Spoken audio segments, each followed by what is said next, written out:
શ્રી ગણેશાય નમઃ. આપણી YouTube channel ભક્તિ સત્સંગમાં આપનું સ્વાગત છે.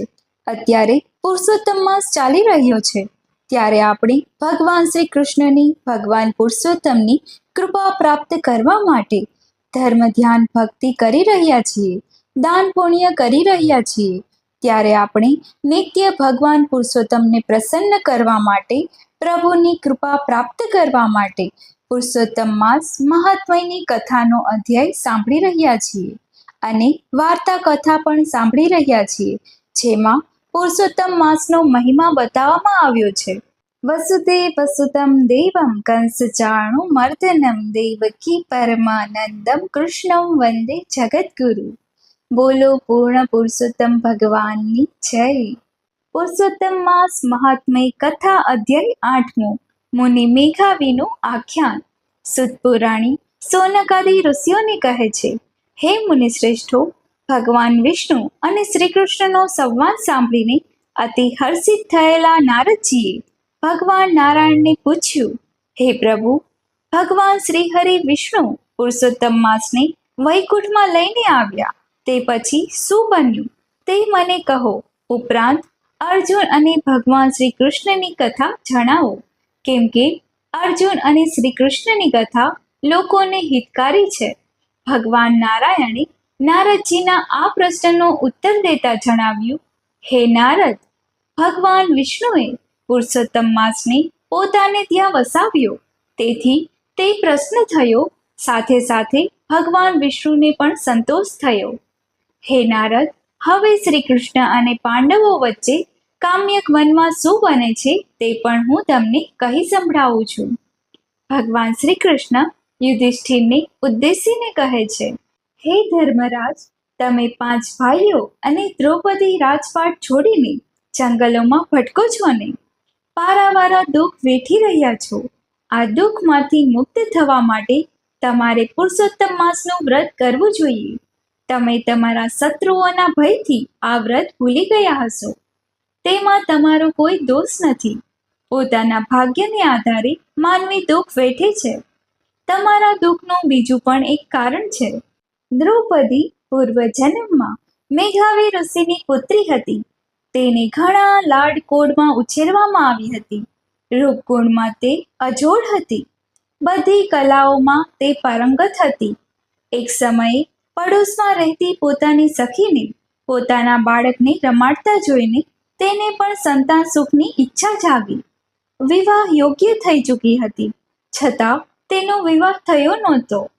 તેને થયું, તેની માતા જો જીવતી હોત તો પોતાને ક્યારની પરણાવી દીધી હોત. પિતા આ પ્રત્યે ઉદાસીન છે, તે મને સમજાતું નથી. એક બાજુ ઋષિ કન્યા મેઘાવતી આવી ચિંતા કરી રહ્યા હતા, ત્યારે બીજી બાજુ મેઘાવી ઋષિ પુત્રીના વિવાહ કરવાની ચિંતામાં જ હતા. યોગ્ય મુહૂર્તો નજરે ન પડતા તેઓ વરની શોધમાં બહાર નીકળી પડ્યા. અનેક સ્થળે ઘૂમવાથી મેઘાવી ઋષિ માંદા પડી ગયા. મહા મુસીબતે તે પોતાના આશ્રમે પાછા ફર્યા. તેમનાથી ઉઠી બેસી શકાતું ન હતું. તે બેભાન અવસ્થામાં પડી રહેતા હતા. પિતાની આ દશા જોઈને મેઘાવતીને ઘણી મૂંઝવણ થઈ. મેઘાવતી ઋષિ જ્યારે ભાનમાં આવ્યા કે તુરંત તેને પ્રભુને પ્રાર્થના કરી કે, હે દીનાનાથ, હે રાધારમણ, હે રાસેશ્વર, હે રાઘાપતિ ગોવિંદ, સંસાર સમુદ્રમાં ડૂબી રહેલા મારું આપ રક્ષણ કરો. આપની કૃપા વગર મારું આ દુઃખ કોણ દૂર કરી શકવા સમર્થ છે? આપ મારા નિરાધારના આધાર છો. આપને હું નમસ્કાર કરું છું. મેઘાવી ઋષિની આવી સ્તુતિ સાંભળીને વિષ્ણુ લોકમાંથી ભગવાનના દૂતો તેમની પાસે આવ્યા અને તેમનો આત્મા ચરણ કમળમાં પહોંચાડ્યો. આ બાજુ આશ્રમમાં પિતાના મૃત્યુથી મેઘાવતી કલ્પાંત કરી રહી હતી. મેઘાવતીએ પિતાના શબને પોતાના ખોળામાં રાખ્યું અને રડતા રડતા બોલવા લાગી, હે પિતાજી, આપ મને નોંધારી મૂકી ચાલ્યા ગયા. મારા પિતા, બહેન, ભાઈ, બીજું કોઈ સગું નથી. મને કોને આશરે છોડીને ચાલ્યા ગયા? મારી સાર સંભાળ કોણ લેશે? આ જંગલમાં હું એકલી કેવી રીતે રહીશ? મેઘાવતીનું આવું આક્રમ સાંભળીને આજુબાજુમાં રહેલા ઋષિમુનિઓ દોડી આવ્યા. તેમને મેઘાવતીને આશ્વાસન આપ્યું અને મૃત્યુ પામેલા મેઘાવી ઋષિના દેહને અગ્નિદાહ કર્યા. આ પછી મેઘાવીએ પિતાની પાછળ યોગ્ય શ્રાદ્ધ તર્પણ વગેરે કર્યું. તે આશ્રમમાં એકલી રહી. જેમ ગાય વિનાનો વાછરડો તરફડે છે તેમ આશ્રય વિહોણી તે તરફડવા લાગી. સમય વીતતા તેનું દુઃખ ધીમે ધીમે વિસારે પડવા લાગ્યું. પુરુષોત્તમ માસ મહાત્મય મુનિ મેઘાવીનો આખ્યાન નામનો 8મો અધ્યાય સંપૂર્ણ. બોલો પુરુષોત્તમ ભગવાનની જય. મિત્રો, આપણે સાંભળ્યું પુરુષોત્તમ માસના 8મા દિવસની કથા. હવે આપણે સાંભળીએ આજના દિવસની કથા વાર્તા, સાસુ વહુની કથા. બોલો પુરુષોત્તમ ભગવાનની જય. કનકપુર નામે એક ગામ તે નદી કિનારે આવેલું હતું. તેમાં મણિબહેન તેમના દીકરા અને વહુ સાથે રહે છે. સવાર પડતા દીકરો ખેતરે જાય છે.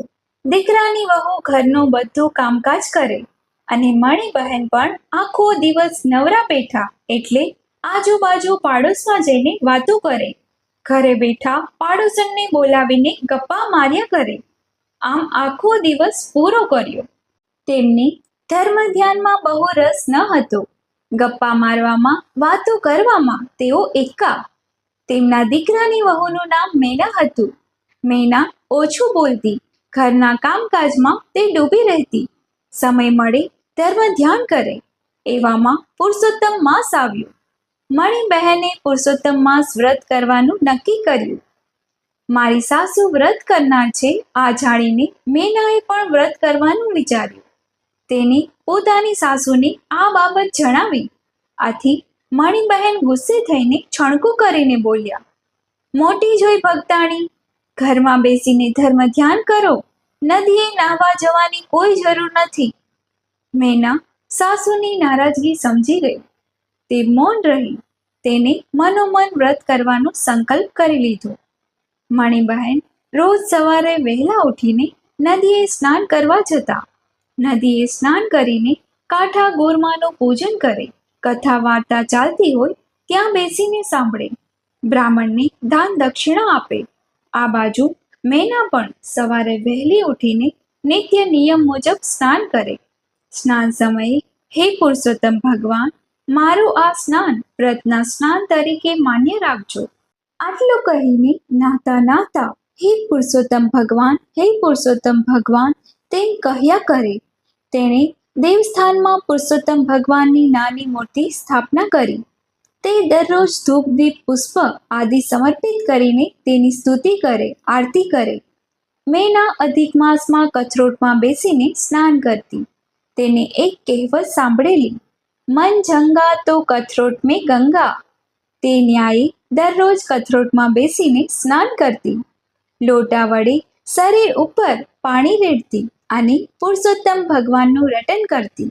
એક દિવસ મણિબહેન નદીએ સ્નાન કરવા ગયેલા. ત્યાં નાહતા નાહતા તેમની કાનની ચૂપ પાણીમાં પડી ગઈ. તે કાનની વાડીને શોધવામાં મથામણ કરી પણ કંઈ હાથે લાગ્યું નહીં. છેવટે કંટાળીને નિરાશ થઈને તેઓ ઘરે આવ્યા. હવે બન્યું એવું કે મેના કથરોટમાં બેસીને નાઈ રહી હતી ત્યાં તેની નજર કાનની જે ચૂક હતી તેની ઉપર પડી. તેને લઈને ઘરમાં મૂકી દીધી. મણિબહેન ઘરે આવીને મેનાને જે પોતાના કાનની ચૂક પાણીમાં પડી ગઈ હતી તે દર્શાવી. ત્યારે મેનાએ કહ્યું, બા, હું કથરોટમાં નાહતી હતી ત્યારે કથરોટમાંથી મને તમારી તે કાનની વાડી મળી છે. તે તમે રાખો. મણિબહેન તે લઈને જોયું તો તે પોતાની જ વાડી હતી. તે આશ્ચર્યમાં ગરકાવ થઈ ગયા પણ કંઈ બોલ્યા નહીં. 5 દિવસ ગયા હશે કે નદીમાં નાહતા નાહતા મણિબહેનને હાથની વીંટી સરકી ગઈ. આ વખતે પણ મણિબહેને ઘણી શોધસાદ કરી. નાહનારા બીજા ભાવિકો પણ શોધવા લાગ્યા પણ કોઈના હાથમાં વીંટી આવી નહીં. છેવટે થાકીને નિરાશ થઈને મણિબહેન ઘરે આવ્યા. આ વખતે પણ નાહતા નાહતા મેનાને કથરોટમાંથી વીંટી મળી. તેને વીંટી જોતા ખ્યાલ આવ્યો કે નક્કી આ વીંટી મારા સાસુની છે. મણિબહેન ઘરે આવતા તરત મીનાએ તે વીંટી તેને આપતા કહ્યું, માં, કથરોટમાં નાતી હતી ત્યારે તમારી વીંટી મને મળી. મણિબહેને વીંટીને ઓળખી ગયા. તેઓ કંઈ બોલ્યા નહીં કે મારી વીંટી પાણીમાં પડી ગઈ છે. તેમને મનોમન વિચાર્યું કે પહેલા મારા નાકની જોક અને પછી વીંટી નદીમાં પડી ગઈ. જ્યારે આ વહુ નાહતી હતી ત્યારે તેની કથરોટમાંથી નીકળી, આમાં નક્કી કોઈ ભેદ છે. મેના મેલી વિદ્યા તો જાણતી નથી ને, અને જો તે ચૂડેલ હશે તો જ આવું બને. મણિબહેનના મનમાં ગભરાહટ વ્યાપ્યો. આ વહુ અમારું ધનોત્પનોત કાઢી નાખશે, અમને શાંતિથી જીવવા નહીં દે. આ તો આ વાત છે, કાલે ઉઠીને તેના છોકરાઓ થાય, તેને ભરખી જાય તો અમારા વંશનું શું થાય? આને માટે મારે કોઈ ઉપાય કરવો પડશે. સાસુમાં મનમાં સ્મરણ કરે છે કે પુરુષોત્તમ માસ પૂરો થવા દ્યો, પછી વાત કરીશું. સાંજે તેનો દીકરો ખેતરેથી આવ્યો. મણિબહેને તેને મીઠું મરચું ભભરાવીને બંને પ્રસંગની વાત કરી. દીકરો સમજો હતો, તેથી તે કંઈ બોલ્યો નહીં. આગળ જોયું જશે તેમ તેણે વિચાર્યું. પુરુષોત્તમ માસ પૂરો થતાં મણિબહેને ઉજવણું કર્યું. તેમને યજ્ઞ કરાવ્યું. તેમાં ઘણા બધા બ્રાહ્મણોને, વ્રત કરનારાઓને, સગા વહાલાઓને નોતર્યા. યજ્ઞ પૂરો થતાં જ યજ્ઞમાં શ્રીફળ હોમવામાં આવ્યું કે તરત જ એક ગેબી અવાજ આવ્યો, હે મણિબહેન, તમે બધાએ મારું પુરુષોત્તમ માસનું વ્રત કર્યું છે, યજ્ઞ કર્યા છે, દાન દક્ષિણા પણ આપી અને મને સંતોષવા પ્રયત્ન કર્યા છે. તે ઠીક છે, પરંતુ આખા ગામમાં શ્રેષ્ઠમાં શ્રેષ્ઠ વ્રત કરનાર તમારા દીકરાની વહુ મેના છે. તેને જ મારું આ પુરુષોત્તમ માસનું વ્રત કર્યું છે. તેને મારી પૂર્ણ શ્રદ્ધા સાથે ભક્તિ કરી છે. તેના વ્રતથી હું સંતુષ્ટ થયો છું. હું તેને આશીર્વાદ આપું છું કે તેનું કલ્યાણ થશે. આટલું બોલીને તે ગેબી અવાજ શાંત થઈ ગયો. યજ્ઞમાં આવનારે પણ મેનાના ઘણા વખાણ કર્યા. મણિબહેને પણ હવે સાચી વાત સમજાઈ ચૂકી હતી અને તેને પણ વહુને માનપાન આપવાનું શરૂ કર્યું. હે પુરુષોત્તમ ભગવાન, જેવા આપ આ મેનાને ફળ્યા, તેવા આપનું વ્રત કરનાર, કથા કહેનાર, કથા સાંભળનાર સૌને પડજો. બોલો પુરુષોત્તમ ભગવાનની જય. મિત્રો, આપણે સાંભળ્યું પુરુષોત્તમ માસનો 8મો અધ્યાય અને આ દિવસની કથા વાર્તા.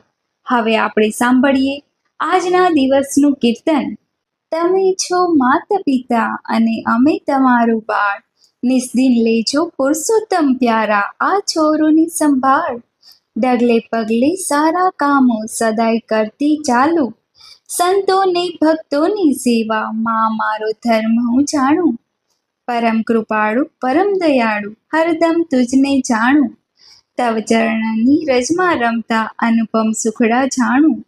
બળબુદ્ધિને શક્તિ આપો એવું પ્રભુ હું માંગુ, તારા રૂપનો દર્શન કરતો સદાય હું તો જાગું.